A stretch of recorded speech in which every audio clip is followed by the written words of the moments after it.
Hola, ¿cómo estás? Bienvenido, bienvenida a esta segunda sesión del curso de Hogar Cristiano en el Diplomado de Aconsejamiento Familiar que estás llevando con la Facultad de Teología. Este es tu amigo Iván Malabarca. Bienvenido a la segunda clase. Esta segunda clase se titula Eje 2, la vida devocional en la pareja, la vida devocional en la familia. Recordemos que la vida devocional tamiza y permea todo. Esto lo vamos a ver más adelante en este corto video introductorio que básicamente nos va a servir para trabajar el tema luego de en la clase presencial. Mi amigo, mi amiga, tienes que volver a ver algún video de Sin Tabú. Por favor, busca en tu portal, en tu buscador web, la página web de Sin Tabú, entras a YouTube y ahí vas a poner Sin Tabú Nuevo Tiempo y entonces vas a tener que ver otro video que sea de tu interés de Sin Tabú y tienes que luego decirme en el chat del aula virtual qué video es el que observaste. Así que esto es reglamento, esto es ley, tienes que ver todos los videos en lo posible, ¿ya? Entonces avanzamos. En el noviazgo y el matrimonio, el estudio de la palabra de Dios en pareja es mandatorio. No podemos nosotros degradarnos al punto de, por enamorar, por ennoviar, dejar de ir a las reuniones de oración. Necesitamos estar en las reuniones de oración, hay que ir y sobre todo hay que hacer el hábito en los niños. Si los niños tienen el hábito de ir al culto de oración, van a estar felices, van a valorar, van a cerrar más los lazos de familia. ¿Por qué? Porque van a formar vínculos, van a relacionar, van a vincular presencia de papá, presencia de mamá con la iglesia y van a amar la iglesia, van a querer a la iglesia. ¿Ok? Entonces, mis amigos y mis amigas, esto es muy necesario, esto es urgente, necesitamos los papás y las mamás y también entre novios empezar a desarrollar el estudio de la palabra de Dios en pareja. Y tiene que hacerse de manera obligatoria, de manera premeditada, no esperar a que nos nazca hacerlo, es una realidad y es una necesidad, es mandatorio, hay que hacerlo, no porque tenga ganas, no porque quiera hacerlo, no porque me haya nacido, no, no, no, no.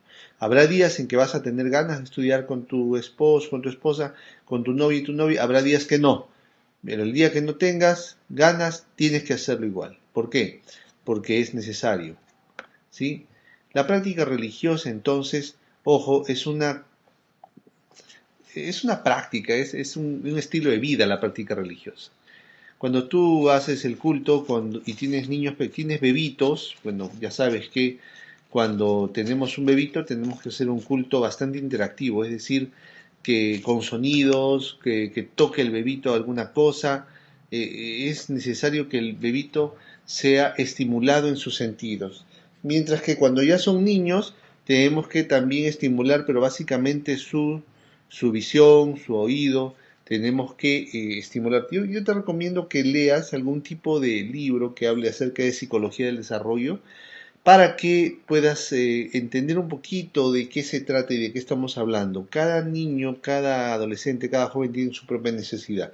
Cuando hablamos con adolescentes necesitamos enfocar el culto a la necesidad del adolescente, es decir, el adolescente de 9, 10, 11 años hasta los 17, 18, ¿cuáles son sus necesidades? La necesidad de conocer un poco más de relaciones afectivas, necesidad de conocer un poquito más de los amigos, necesidad de conocer un poquito más de sexualidad.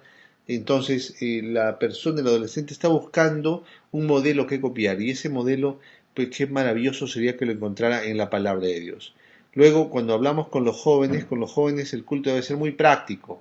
¿Sí? No podemos darle mucha vuelta al culto. Cuando son niñitos, el culto debe durar pues aproximadamente unos 2 minutos, perdón, unos 5 minutos, 6 minutos. Cuando son adolescentes, el culto debe durar un poquito más, ¿no? Unos 10 minutos, 15 minutos.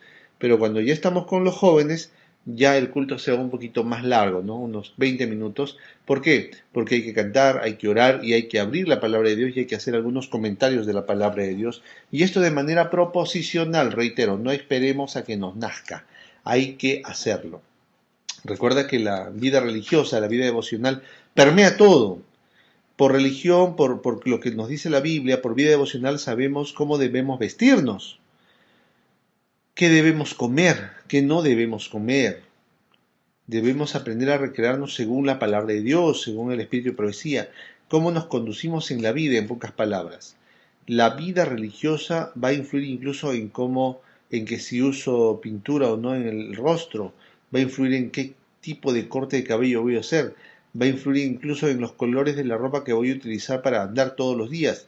Es decir, la vida devocional tiene que haber impactado todo vuestro ser, espíritu, alma y cuerpo, y haberlos guardado irreprensible para la venida del Señor.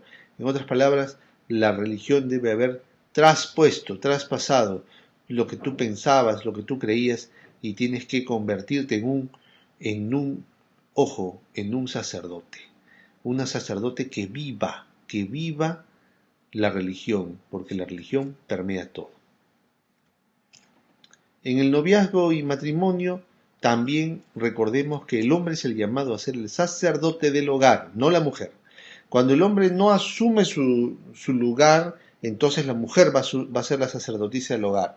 Pero qué pena, porque los que hemos sido llamados para esta función somos los hombres. El hombre es el llamado para ser el sacerdote del hogar. Esta responsabilidad brinda estabilidad a la pareja. La función del hombre es la de santificar a su familia por el lavamiento diario por la palabra de Dios. Es su deber. Tenemos que presentar la palabra de Dios a nuestros hijos, a nuestro cónyuge. ¿Para qué? Para que ellos sean santificados por la presencia maravillosa del Espíritu Santo operando en sus vidas. Para que el estudio de la Biblia sea eficaz, esto dice Consejo para los Maestros, página 173, debe conseguirse el interés del niño.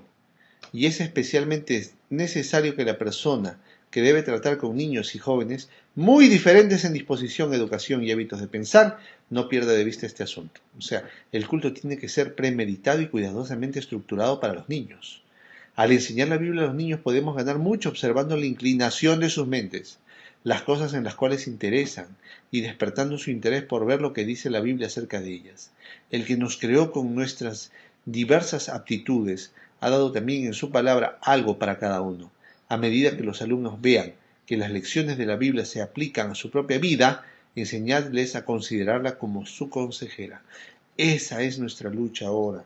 Tenemos que presentar la Biblia como actual, una Biblia que esté supliendo las necesidades del joven. ¿Y eso cómo se logra? Papá, novio, tienes que leer tu Biblia en oración y en humildad para que el Espíritu Santo te ilumine cómo utilizar la palabra de Dios. Por favor, pasemos tiempo con la palabra de Dios. Esto es urgente. Demás cosas vamos a conversar, algunos casos más, allí en el aula virtual. Nos encontramos allí. Que Dios te bendiga y estamos en contacto. No olvides de hacer tu tarea, de ver un video de Sin Tabú.